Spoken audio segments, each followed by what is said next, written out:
Hello and welcome, my name is Jakub Lipiec. I'm a computer science student from Warsaw in Poland on WIT University. I chose topic of recent Alab data breach because it also involves my data. So here is a short table of contents, and here is an overview of Alab data breach incident.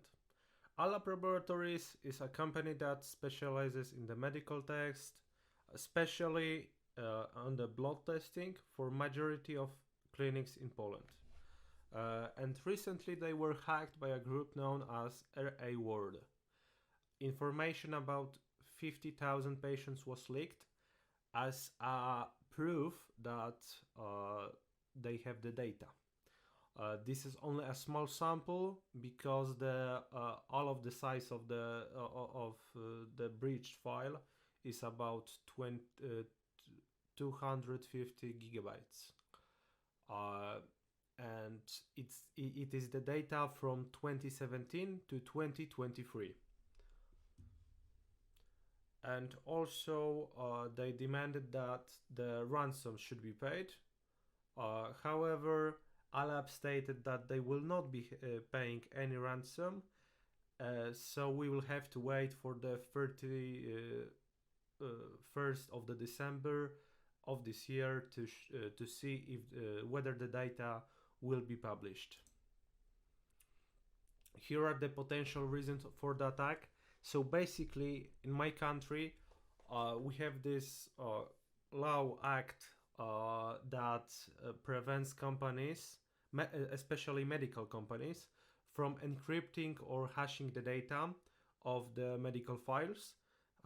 Data should be kept for 5 years, and it should be in the plain text to always be possible to read.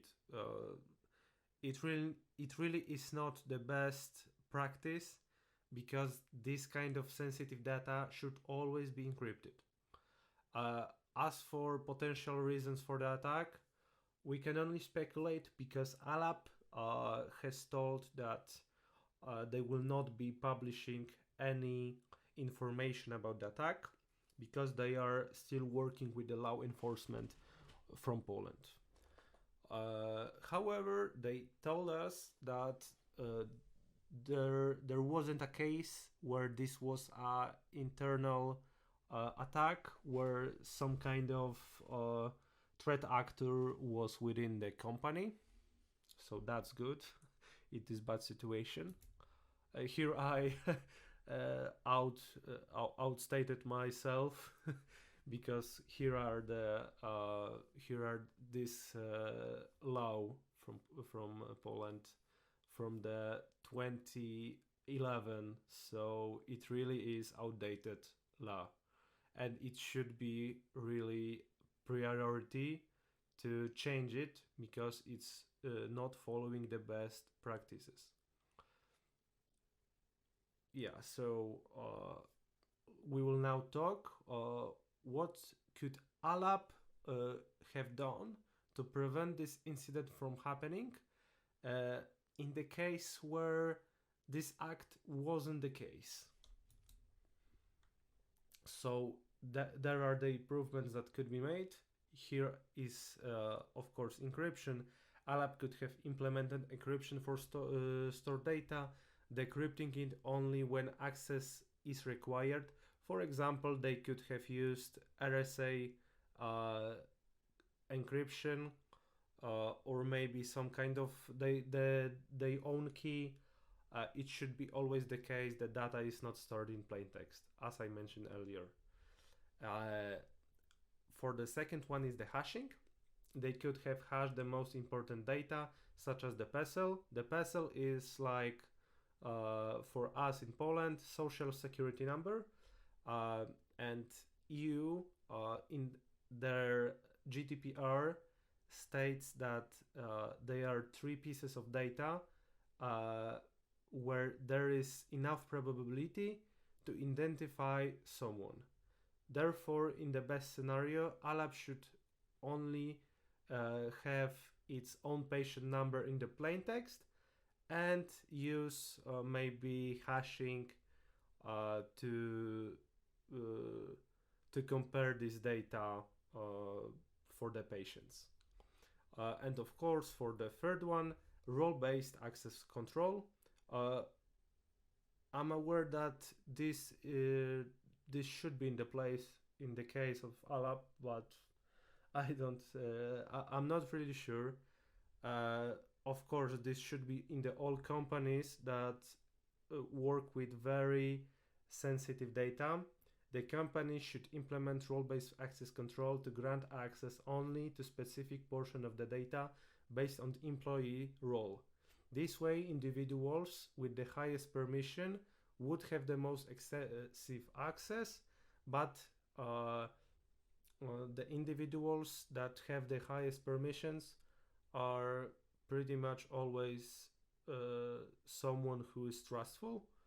However, we shouldn't have many of these kind of accounts that have great permissions, because as they say, with great permissions comes great responsibility. And here are the company efforts to minimize the damage of the breach. On the day of the accident, immediately they collaborated with external security company and conducted security audit to see the specific type of this incident, what has happened, and they also found that ransom letter. In response, they immediately contacted Polish authorities such as Cyber Police, CERT Poland, Ministry of Health, and the other authorities that should know about it. On the October 27th, Alab started also contacting patients and clients that have their data been leaked. Also, I should mention that this wasn't only the case for data breach of the patient data, it was also for the data of the employees working for the Alab, also for the clients of the Alab, and also for the contractants of the Alab. So they started contacting them, and in the case of the victims of the patients, they bought them. We have this thing that is called BIC. It's like for the credit score, and they bought this is some kind of lock that is placed on the account with the specific data of the patient, and this company BIC will protect the victims where there would be a possibility that someone would want to take a loan. The following day also, the Polish government established a website where Polish citizens could check whether their data has been compromised. Possible consequences of the attack. Phishing attacks where stolen data could be used. It may be the case that patient would be getting some calls, some emails with very specific data shown to them, and they could be phished in giving money for the threat actors. Of course, as I said earlier, the loans and using maliciously medical data that was taken from the laboratory. For example, someone could use the medical data to maybe bribe some patients or so. For Alab, phishing attacks on the company employees, lawsuits from the patient, financial penalties from the Polish government and European Union, and of course bad reputation.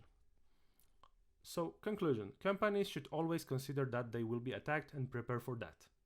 They should always encrypt or hash the data as possible, their database, so even in the case of the incident, adversaries are not guaranteed to steal useful data. In the case of a breach, it's necessary to contact law enforcement, especially with such sensitive data as medical is. Okay, and here is some netography. And that's all. Thank you for your time. Stay safe and cyber secure. And this was my CS50 project of cybersecurity.